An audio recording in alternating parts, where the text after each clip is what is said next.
Konnichiwa, everyone. I'm saying konnichiwa because I'm a weirdo. JK, it's because I like Japanese culture, okay? Get over it. Change my name. Wait a second.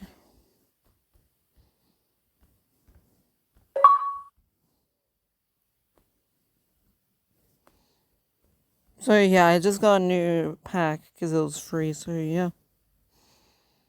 Anyways, I was planning on calling my stream Bees 2 Electric Boogaloo, but nah. It's weird. I can't believe how many times I messed up and doing anything. Here we go. This is by TGS This is where the normal dueling style we all know is thrown out of the window in place of some really weird and wacky variants. Now, before we begin, it's important to understand the significance of the rule changes in the spin-off duels by first knowing what the baseline of Yu-Gi-Oh! Is. And what is that baseline? Well, it's Master Rule dueling. Master Rule Yu-Gi-Oh! Is where both you and your opponent have 8,000 starting life points.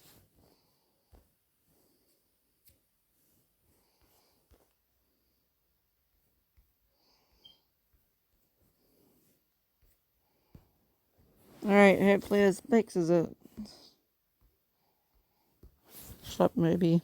You both have a starting deck of between 40 and 60 cards made up of monsters, spells, and traps, and you begin a duel by drawing 5 cards as your opening hand. You then proceed to use those cards to damage each other's life points. You continue this until one of you runs out of life points. The one left standing is declared the winner. It's worth noting that as of this video, we are at Master Rule 4, which means the field is currently made up of 2 extra monster zones, 5 main monster zones, 5 spell and trap zones with the We're going back to B! Pendulum zones. As well, we also have a field zone, main deck zone, zone, and extra deck zone. And speaking of extra deck, it's been a while, Bees. That we have 5 variations of extra deck cards: Fusion, Synchro, Xyz, Pendulum, and Link.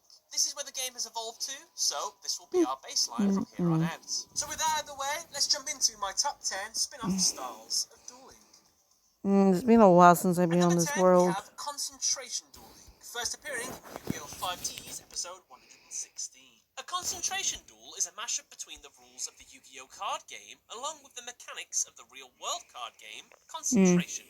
If you don't know how normal concentration is played, basically it's a game which tests a person's memory and luck. It is played by spreading out an entire deck of cards across a table. Each player takes it in turns to turn over 2 cards, aiming to get a matching pair. If it's a match, they keep the cards and go again. The winner is the player with the most amount of cards at the end of the game.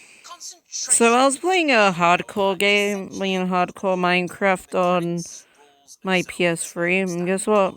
I managed to get a Woodland Mansion first time. I gave myself 5 minutes before the hardcore rules kicked in, and guess what? I died that one in the 5 minutes, and now I can't die again because it's been a 5 minute, well, it's been a day actually. So this second is actually being a day. If it is the said card type and it can be used at that time, then the card is played. However, if the revealed card is the wrong type or the timing is incorrect, the player will have to place the card back to its original position. As well, both that card and action type become unavailable for the rest of the turn. In honesty, I never would have thought these 2 card games could have been brought together. However, the result is an interesting one. Having the Yu-Gi-Oh! Game with an added layer of memory tests could be a genuine challenge for many people, since Yu-Gi-Oh! Already relies on both players having to remember so much about their own decks, along with what their opponents have in their deck too. As well, throwing in an extra level of randomness into the game could result in some really unique styles of dueling, since duelists could risk looking at random cards in their spread to build the pieces for a powerful combo later in the duel. This would be, of course, at the cost of potentially your opponent getting a monster first, doing some hefty damage. Also, I like to imagine the sensation for risking a clutch spell when a pinch. Through just pure chance, you get the card you need. It's an interesting idea in premise. However, for this list, I also want to judge the spin-off dueling styles and how possible they can be brought to the real world. With concentration dueling, I imagine 90% of the time, duelists are probably just going to brick. The duel will then turn into just a back and forth until someone gets a monster first, and then I imagine that the player who got the monster first will probably just go off after that, since they know the majority of their face down cards. So I think that would make it near impossible for the other player to make a bounce back. Also, I guess the rules could be abused simply by making a deck entirely out of monster cards, since this would guarantee you a summon every single turn without risk. So you'd have to create some extra rules, like you must have a minimum of 10 of each type, monster, spells and traps, and then you can just sort of put 10 extra monsters in, or 10 extra spells, or whatever you kind of fancy for the rest of them. I guess that could make it just a little bit more balanced. Regardless, I think it's a fun premise, and it could absolutely be played at home right now by you. So why don't you go play that right now and tell me if it really is as unbalanced as I think it would be. Let me know. At number 9, we have Sealed Booster Pack Draft Duels, first appearing in Yu-Gi-Oh! Duel Monsters, episode 46. Interestingly, this dueling variation has actually become quite common in the real world. We can see a great example of this in the anime when Joey duels Duke Devlin. In this style of duel, a player does not use their own personal decks. Instead, they are given 5 unopened packs to create a deck from. The idea is to choose the best cards you were lucky enough to pull in order to create a deck of either 20, 30 or 40 cards, depending on the tournament rules. The real beauty of this format is that everyone is equal, as all the participants are using cards from the same card pool. This means that new Yu-Gi-Oh! Players, or players who just don't have the budget to buy the most expensive meta cards, can finally be on equal footing to those that can. So now, with pay to win out of the way, all that's left is luck, and one's own ability to build the most efficient deck to use in a duel. Now, in terms of innovation, yeah, it might seem like this type of dueling is pretty much exactly like normal dueling, apart from the way you build the deck. It came out the floor like SCP-106. I'm scared now. Sealed pack rulings, if you're lucky enough to pull more than 3 of the same card, then you're actually more than welcome to play all of the copies you pulled in your main deck. So for example, let's say you pulled 5 Beast King Barbarosas, then you can play all 5 of them in the deck.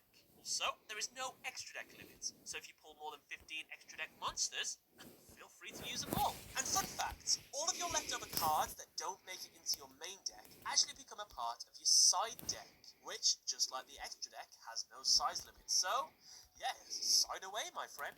I think this style of dueling is perfect at the number 9 spot. It can be enjoyed by anyone and creates an equalness between the two duelists. I dare not put it any higher on the list, as at the end of the day, it is more or less the traditional dueling style, so it loses points in terms of innovation. However, from personal experience of playing in a draft duel tournament, I think it's a lot of fun, and I would highly recommend it. It's really good. At number 8, we have Action Duels, first appearing in Yu-Gi-Oh! Arc 5, Episode 1. Now, Action Duels, I will admit, they're not for everyone. If you're somebody who likes the comfort of playing Yu-Gi-Oh! In a chair, this isn't for you. Action duels are essentially where you duel in a giant arena with loads of climbable surfaces, ramps, and environmental things that all spawn thanks to the help of Solid Vision.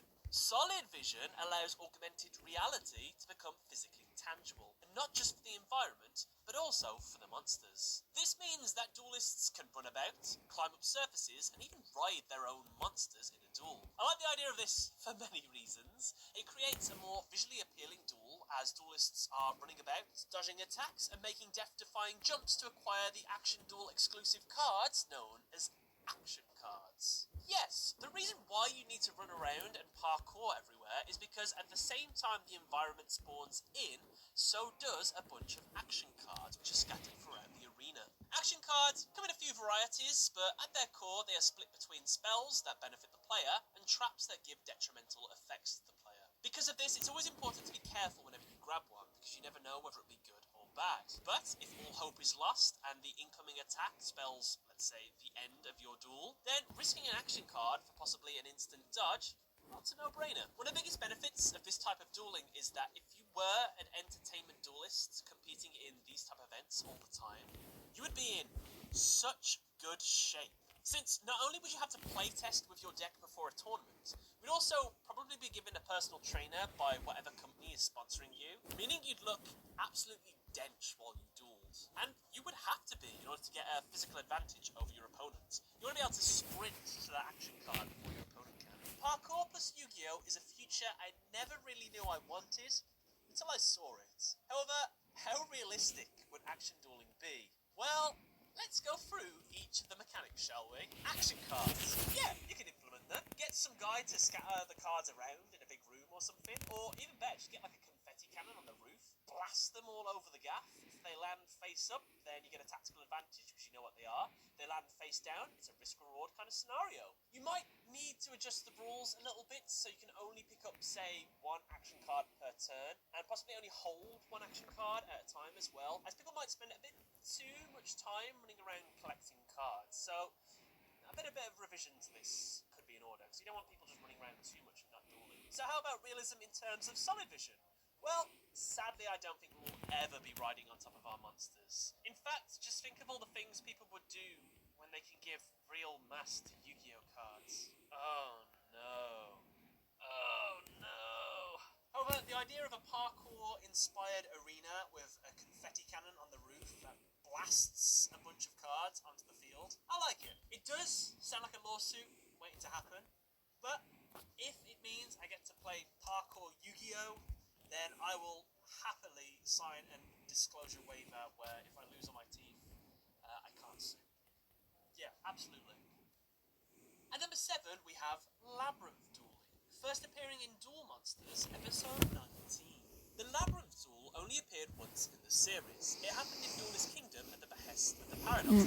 The duel started out as any other, however, after Labyrinth War was played, the field completely changed. The normal dueling rules were still sort of in effect, however the field was now a 9x9 grid, interspliced with walls that formed a maze. In this style of duel, a monster now needs to move in order to get in a 1 square proximity of an opponent's monster in order to attack. Their amount of moves are determined by their monster's level, so a level 1 monster will only be able to move 1 space, whereas a level 12 can move anywhere between 1 and 12 spaces. Based on the anime, the way to win is to either reduce your opponent's life points down to 0 by attacking the monsters, or to reach one of the 2 doorways at the ends and to solve the riddle in order to defeat the Paradox Brothers. However, guess what? This type of dueling actually has been attempted to be brought to life in the real world. The Yu-Gi-Oh! Manga attempted it, weirdly enough, in Yu-Gi-Oh! Duelist Volume 4. It had a printout for the rules, field, and monsters, and in that version it was quite a bit different from the anime one as well, as it was exclusively 2-player only, and the grid was now 16x11. In it, rather than drawing cards, each player chooses 7 monsters that total 20 stars altogether. They then place the 7 monsters onto the starting points on the field. The game then plays out just like it does in the anime, with both players taking it in turns to move around the labyrinth to get close enough to battle. 3 monsters are allowed to move per turn. Monsters cannot move past spaces occupied by an opponent's monster, though they can for friendly ones. After every movement of a monster is made, it is then placed in either an attack position or a defensive position. Battling works just like it does in normal Yu-Gi-Oh! As well, except for one gigantic difference, and that is if 2 or more monsters are facing an opponent's monster, the player can attack with all of them together, uniting all their attack values together, and that sum total is their attack value. A winner is declared when someone destroys all of their opponent's monsters. Overall, I really like the idea and strategy behind this style of dueling. It combines the tactics of chess and Yu-Gi-Oh! Together. Being able to move monsters around the board and positioning them so you have, let's say, 3 hulking monsters going to town on a water pond could make for some absolute comedy moments in a duel. Would I say the rules as they stand could be brought into the real world? Possibly. It seems like a game mode that could get boring quite quickly. However, with some revisions to the mechanic, maybe an increased board size, make it a little bit bigger. How about let players use their actual own decks as well? Keep the life points at 8,000, just like in the anime as well, and allow spells and traps to be set like at random locations on the board. Maybe put like little magnets underneath the board where you decide to place them. I don't know, there's like a few different ways you can do this. I think you can have yourself a winner here. But for now, Labyrinth Dueling sits at number 7.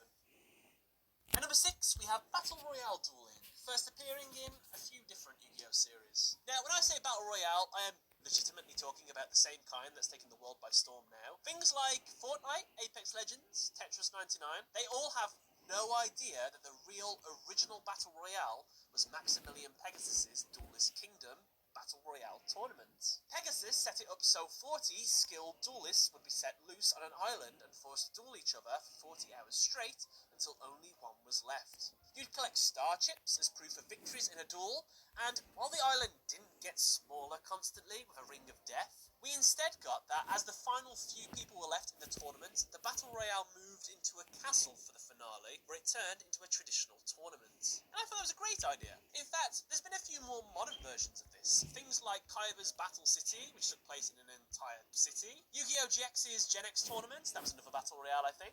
And in Yu-Gi-Oh! Arc 5, there was an actual Battle Royale tournament in like that augmented reality kind of space with all the different environments and stuff. That was awesome. The question then becomes, in terms of real world implementation, the normal dueling mechanics are in effect here, so that's pretty much sorted. However, the huge scale of the battle royales would probably not be feasible. I mean, unless Konami fancies doing an event where they hire an entire island out and just set 100 duelist lists until only one remains. That could be cool. Hunger Games meets Yu-Gi-Oh! Anyone? The biggest roadblock, however, is the lack of real-world duel discs. So the question becomes, how do we duel each other on foot? Well, there are two solutions to this. One is to create a Yu-Gi-Oh! Battle Royale video game where duelists skydive down, duel each other on an ever-enclosing battlefield. You can do loads of stuff with this. You could have like an ancient Egyptian area, you could have Battle City kind of things. You can even implement the kind of other type of Battle Royale, where if two people are dueling, a third player can come in at the cost of like their life points, and you can just keep doing that as many duels as possible. So, I don't know. There's some ideas there. Or, even better, create a all-digital duel disc, which, funnily enough, I've been talking about in some of my recent videos. So yeah, an ARM-mounted all-digital duel disc, Konami. Ball is in your court now. At number 5, we have Speed Dueling, first appearing in Yu-Gi-Oh! Vrains, Episode 2. Quick fun fact, by the way, Yu-Gi-Oh! Vrains, the first Yu-Gi-Oh! Series that doesn't have a single duel in its first episode. It's crazy. In the Yu-Gi-Oh! Vrains series, a new type of dueling exists where people would duel in virtual reality and duel with surfboards. They would surf around on data storms using the speed dueling format. What is the speed dueling format? Well, it's basically a revised rule set created to make duels faster. The differences between a speed duel and a regular duel is that both players start with 4 cards instead of 5. The main phase 2 is completely gone. Both players have only 3 main monster zones and 3 spell and trap zones. As well, the extra monster zones are aligned slightly different, and a new type of mechanic has been added known as skills. A skill grants a player a unique ability that they can use in a duel if certain criteria is met. Unfortunately, if we wanted to bring dueling on a surfboard into reality, it might prove a bit difficult. Though, dueling in virtual reality, now that is something that is very much attainable. In fact, I really do hope that we see a polished virtual reality game at some point in the future, as that's the most realistic way that we could have just normal dueling like they do on the show, and it would be amazing, right? And hey, if you want to throw in some surfing around as we duel, I'd be all up for that. That could work. Moving past the card games on surfboards, in terms of speed dueling rule sets, we actually have 2 real-world variations to this. One is the mobile and PC game known as Yu-Gi-Oh! Duel Links that uses the speed duel format for its gameplay. The other is a real-world speed dueling trading card game with new cards, fields, and mechanics. What I like about speed dueling is that it isn't just the mechanics being simplified. For speed dueling, the pool of cards that you can use has been turned back to a much simpler time, with the Duel Links game being back in the Synchro era, and the Speed Duel TCG being all the way back at the Duel Monsters era. Honestly, it's so refreshing to be able to play a more slow-paced Yu-Gi-Oh! Where you actually have a back and forth with your opponents, and people aren't just going off with all these massive combos and you don't see your turn for like half an hour. Honestly, I really hope they could keep the format in the fusion and ritual era for the real world game, and maybe instead just innovate on the skills rather than the extra deck summoning mechanics. However, we all know that this probably won't be the case, since Yu-Gi-Oh! Vrains has already had all of the summoning mechanics appear. Apart from Pendulum, though, interestingly. To summarise, speed duels are a fresh alternative to the traditional Yu-Gi-Oh! Trading card game. And when VR dueling becomes a thing, that is going to be really awesome. At number 4, we have Deckmaster Dueling, first appearing in Yu-Gi-Oh! Duel Monsters, episode 99. Deckmaster Duels first appeared in the Virtual World arc of the anime. These style of duels were almost identical to regular dueling. However, each duelist at the start of the duel chose one card in their main or extra deck to act as their Deckmaster. The chosen monster then stands by the duelist's side. not actually classed as being on the field until the duelist decides to special summon it. What makes the Deckmasters unique is that they have a mechanic that allows them to have their own unique skills that they can use in a duel. In fact, wait a minute, this sounds familiar. This is just speed dueling, except with a monster instead of a skill. So the question then becomes, why is Deckmaster dueling higher up on the list to speed dueling if they're essentially the same thing? Well, first up, Deckmaster dueling uses the Master Duel field, so we get 5 spaces and everything, so that's actually that's a plus. As well, choosing a monster to represent your ace that stands by your side, I think is like a reflection of kind of how you see yourself, or just, I don't know, it shows your personality, doesn't it? However, the real reason why I like the Deckmasters is because they can actually enter the duel at any point, since whenever you're in a pinch, you can special summon it as, I imagine, like a quick play spell card. It's a quick play special summon. You can use this at any time during the duel. However, it doesn't come without a risk, as if the Deckmaster is destroyed, the owner of the monster loses the duel. Now this really creates a risk-reward kind of scenario. Do you summon your Deckmaster early on in the duel to gain I haven't been advantage speaking at the for a risk while, of I'm its sorry. destruction and an instant loss? Or do you wait till when your life points are at a critical risk and then you send your Deckmaster in to keep you in the duel? What's interesting as well is that the anime expands on this mechanic. I feel like as well. I'm Since good at if the Deckmaster Minecraft is now. created to summon another monster, or Minecraft. it's used as a fusion material for a newer monster, then the new monster becomes the new Deckmaster. And this opens up a whole host of combos and abilities. Now, I can't remember if Deckmasters can use their abilities whilst they're actually on the field as well, but if that's the case, do you use your Deckmaster's ability, summon it to the field, attack, tribute your new Deckmaster to summon a new Deckmaster, then use that Deckmaster's ability again? So, I don't know, it opens up a whole host of new abilities. A couple examples of some Deckmaster abilities we've seen in the anime include Dark Magician Girl, who has the skill Soul Circle, which is during your turn, you can reveal one card from the top of your deck for each monster in your graveyard, then add one of them to your hand. This is pretty damn powerful. Lord of Dragons has the ability once per turn, you can pay 500 life points to normal summon one dragon-type monster in addition to your normal summon or set. And we have Dark Magician, whose skill is double magic. During your turn, you can pay 1,000 life points to activate a spell effect twice. Now, of course, this pretty much has already been adapted into the real world in terms of speed dueling. However, you can bring Deckmaster duels into the real world quite easily, either in a video game, I guess, or just as easily you could actually make it as another spin-off style of real-world card game. Just create a new Deckmaster zone and give every monster card their own unique Deckmaster ability that you can find out by checking online, let's say. Saves you reprinting all the cards anyway. Or, hang on a minute, idea, one day down the line, maybe Master Rule speed dueling, because that wouldn't make it speed dueling, but still, you know what I'm talking about, and make some skills that are actual monster cards that behave like Deckmasters. It's perfect. Konami, take my idea. Send me money. And that also ties back to speed dueling as well. So rather than adding new summoning mechanics to speed dueling, just add Deckmasters. Sorted. And number 3, we have the make stuff up as you go dueling style. First appearing in Yu-Gi-Oh! Duel Monsters, Episode 4. In the early episodes of Yu-Gi-Oh!, specifically everything that happened in Duelist Kingdom, a lot of shenanigans went on. So many, in fact, you could probably make the top 10 out of them, and it would become your most viewed video. However, if we're being fair, the reason why there were so many deviations to the rules of Yu-Gi-Oh! Is because Duelist Kingdom was set before the actual Yu-Gi-Oh! Rules existed. So it was quite a bit different back then. For example, each player had 2,000 life points to start. Direct see, what am I attacks gonna were do? not allowed. Ending a turn with no monsters on the field and being unable to summon one would result in an instant loss. Monsters destroyed by card effects would inflict effect damage equal to half that monster's attack to the owner as well. And only one monster was allowed to declare an attack per turn. However, on the plus side, you didn't need to tribute for high-level monsters. That's pretty cool. Now, that's not the reason why I like this type of dueling, though.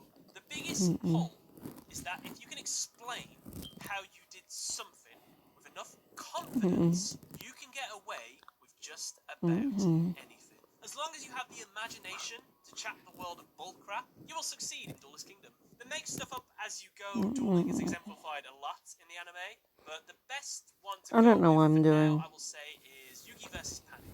Yugi is losing this duel. He is being oppressed. But he has the idea to use his catapult turtle to launch his monsters at Panic's Castle of Dark Illusions in order to destroy its flotation rings.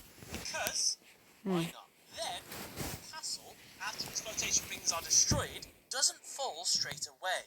This tricks Panic into thinking that, haha, Yugi, you failed. However, obviously, the reason it didn't fall was because the Swords of Revealing Light was holding the castle up in the sky while it was active. So, when its effect ended, it would fall on all of Panic's monsters below and skewer them because the castle had a spiky base. And you might be asking, why would the monsters underneath just move out the way if we're going realism?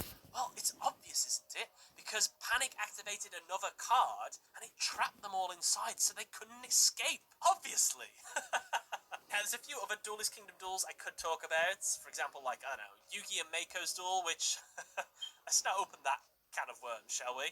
Now, Stone Soldier, destroy the moon! No! So yeah, I think this way of dueling would be quite fun. Yu-Gi-Oh! Meets Dungeons and Dragons, basically. Throw the rules out the window and duel using our imaginations. At number 2, we have Turbo Dueling, first appearing in Yu-Gi-Oh! 5D's Episode 1. Turbo Duels, it boggles my mind that this hasn't been made into a real-world thing yet. Check any Yu-Gi-Oh! Comment section, the demand is clearly there.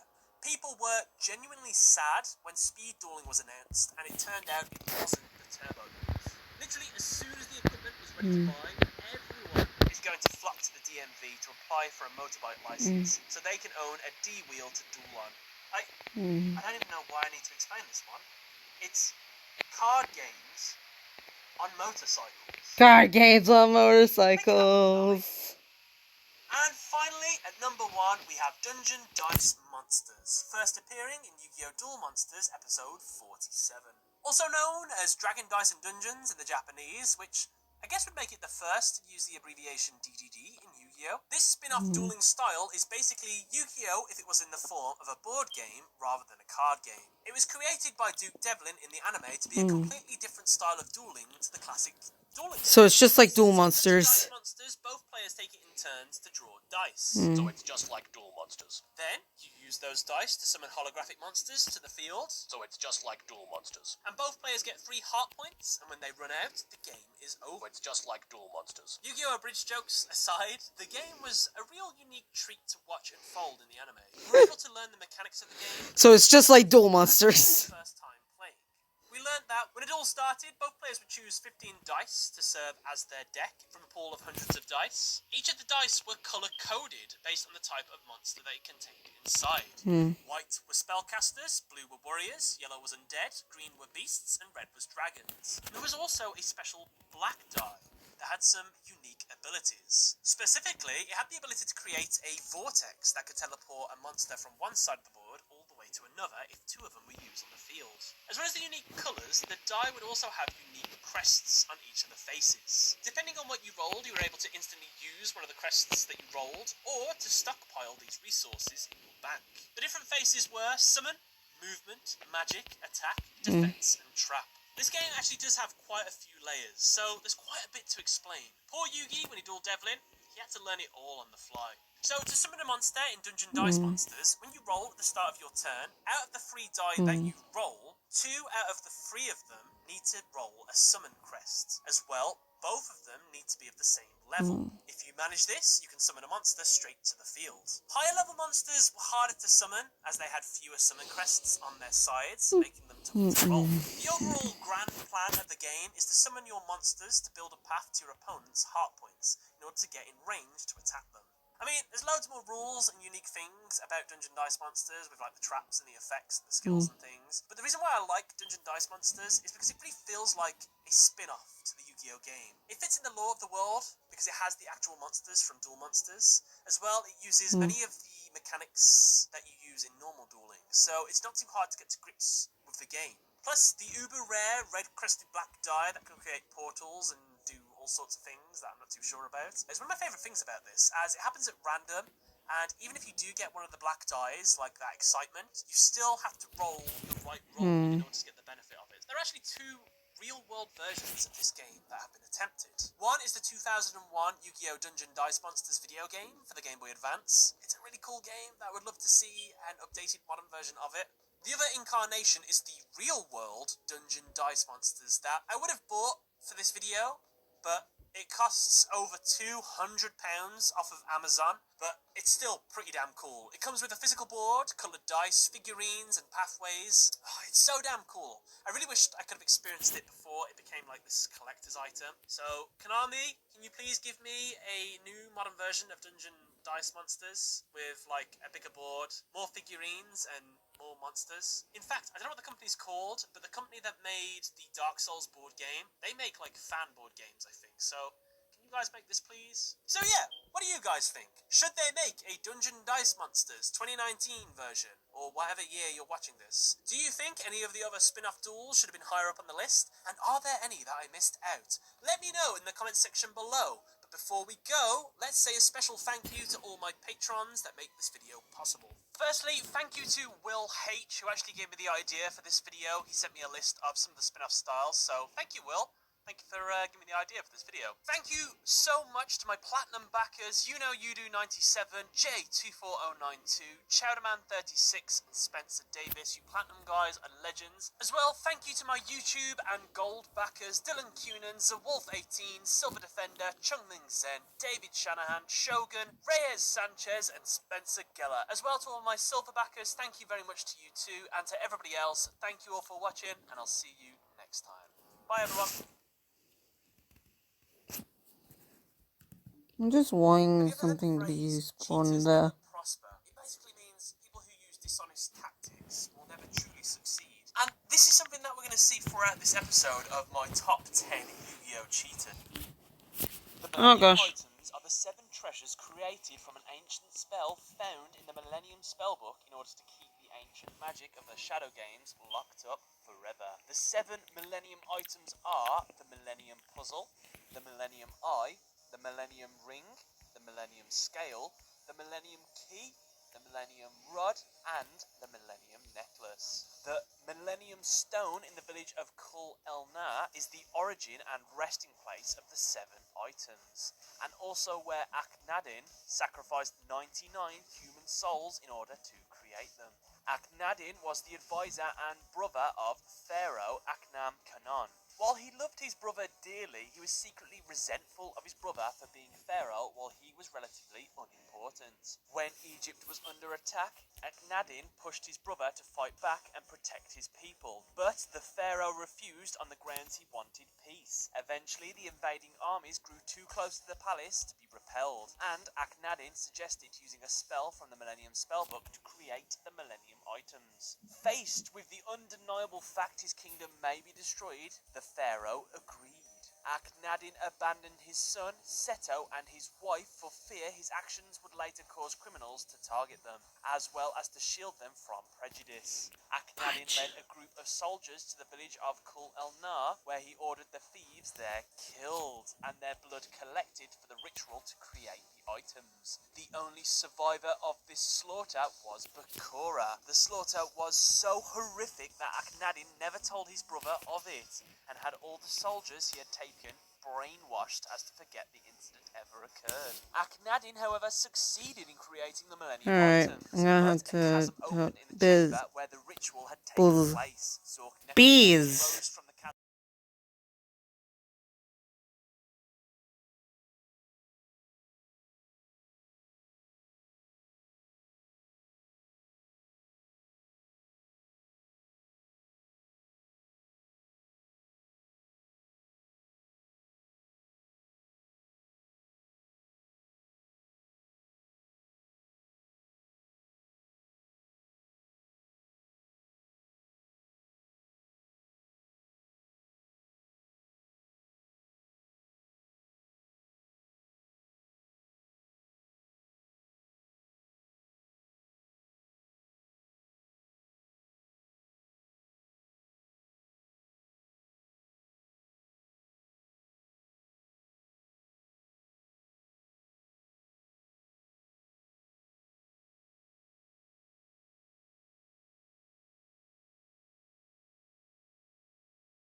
Salud.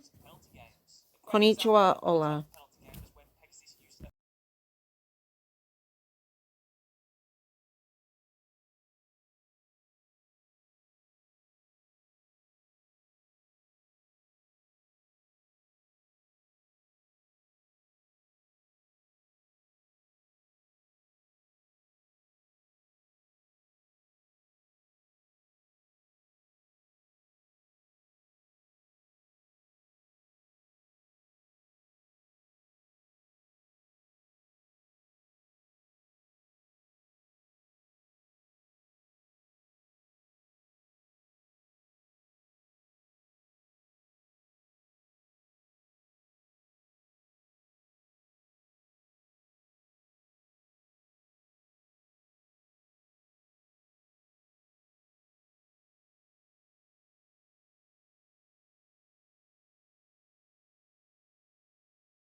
Why do I have so many viewers whenever I don't speak? Answer me, please.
Alright, we're back.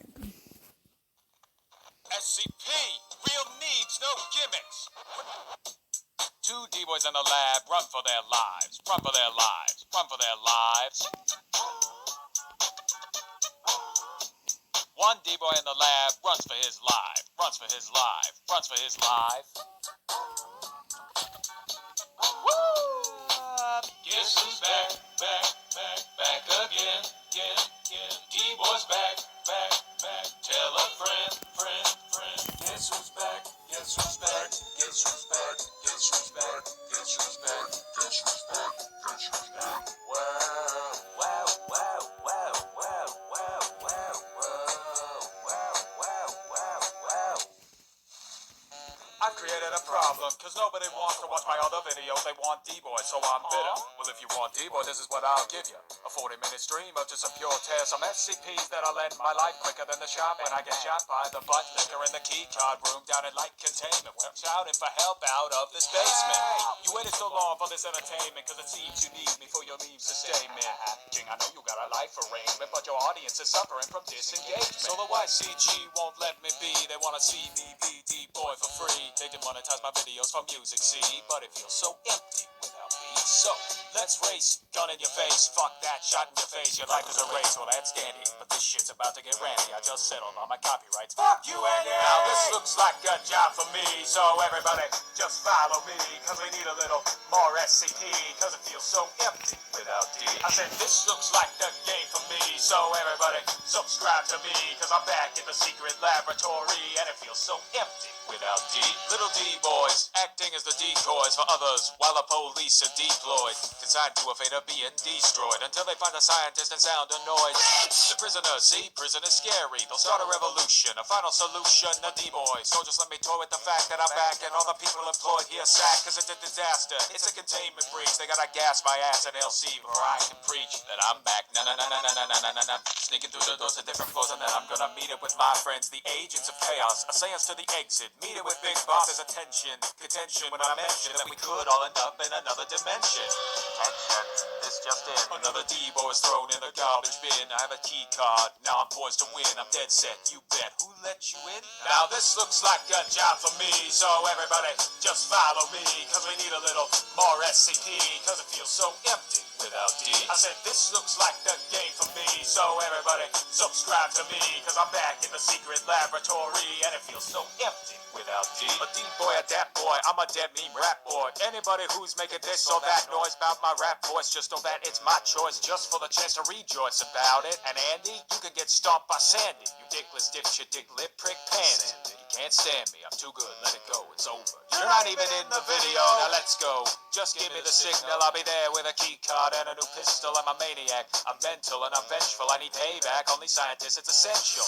But sometimes, well, it just seems everybody only wants to watch SCP. So this must mean this is my thing. But that's not me, I just like me. No, I'm not the first king to make you read, but I am the worst thing since T-Series. Use other people's music illegally. Make myself as big a target as Hillary. Well, that's just how it works, you see. All this time and effort pretty much for free. But even if they go and demonetize me, it would feel so empty without D.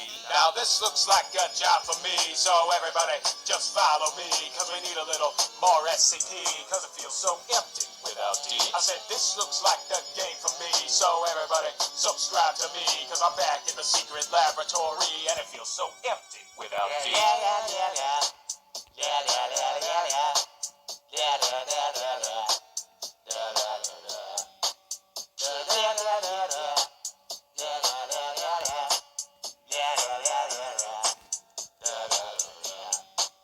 Boys.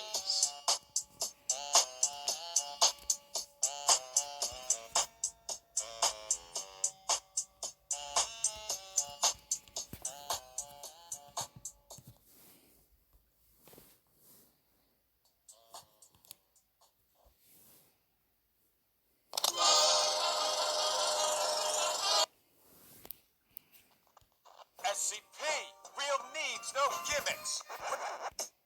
Two D-boys in the lab run for their lives, run for their lives, run for their lives. One D-boy in the lab runs for his life, runs for his life, runs for his life. Guess who's back, back again, D-Boy's back. Tell a friend. Guess who's back, guess who's back.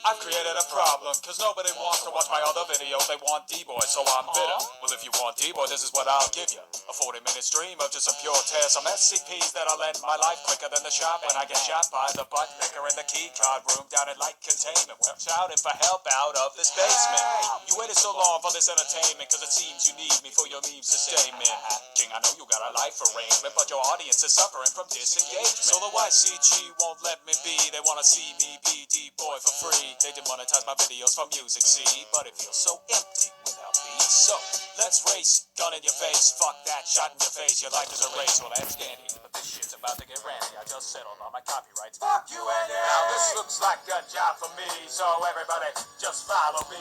Cause we need a little more SCP. Cause it feels so empty without D. I said this looks like a game for me. So everybody, subscribe to me. Cause I'm back in the secret laboratory. And it feels so empty without D. Little D-boys, acting as the decoys for others, while the police are deployed, consigned to a fate of being destroyed, until they find a scientist and sound a noise.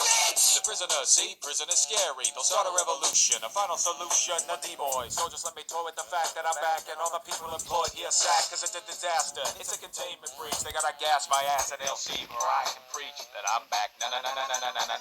Sneaking through the doors to different floors, and then I'm gonna meet it with my friends, the agents of chaos, a seance to the exit. Meet it with big bosses, attention, contention when I mention that we could all end up in another dimension. Tension, this just in. Another D-boy is thrown in the garbage bin. I have a key card, now I'm poised to win. I'm dead set, you bet. Who let you in? Now this looks like a job for me, so everybody just follow me. Cause we need a little more SCP, cause it feels so empty without.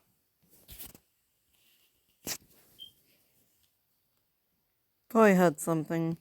I said this looks like the game for me, so everybody subscribe to me, cause I'm back in the secret laboratory, and it feels so empty without D. A D-boy, a dat boy, I'm a dead meme rap boy. Anybody who's making this or that noise about my rap voice, just know that it's my choice, just for the chance to rejoice about it. And Andy, you can get stomped by Sandy. Dickless, ditch your dick lip, prick pants. You can't stand me, I'm too good, let it go, it's over. You're not even in the video, now let's go. Just give me the signal, I'll be there with a key card and a new pistol. I'm a maniac, I'm mental and I'm vengeful. I need payback, only scientists, it's essential. But sometimes, well, it just seems everybody only wants to watch SCP. So this must mean this is my thing. But that's not me, I just like me. No, I'm not the first king to make you read, but I am the worst thing since T-Series. Use other people's music illegally. Make myself as big a target as Hillary. Well, that's just how it works, you see. All this time and effort pretty much for free. But even if they go and demonetize me, it would feel so empty without D. Now this looks like a job for me, so everybody just follow me. Cause we need a little more SCP, cause it feels so empty without D. I said this looks like a game for me, so everybody subscribe to me. Cause I'm back in the secret laboratory, and it feels so empty without D.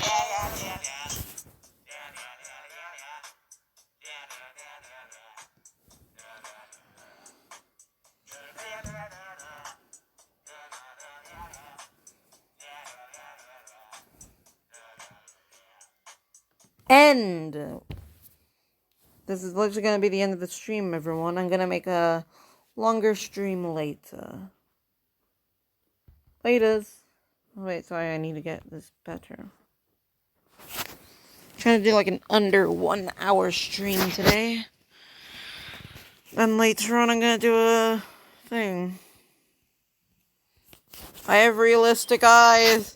Ah! Anyways. How do I... See you guys.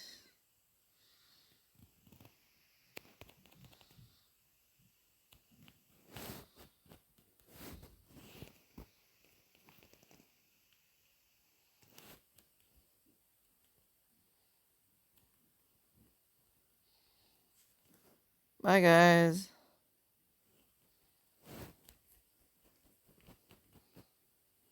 Yeah, you get the picture already. See yous.